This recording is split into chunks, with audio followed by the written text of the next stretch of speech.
So that brings an end to our Node.js Essentials course.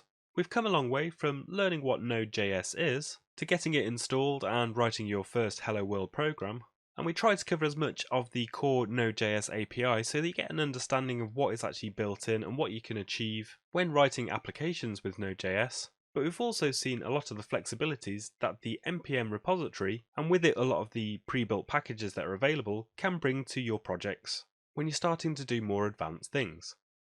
We've also had a really good overview of the Express.js framework, which is arguably one of the most popular frameworks that is used to build web applications with Node.js.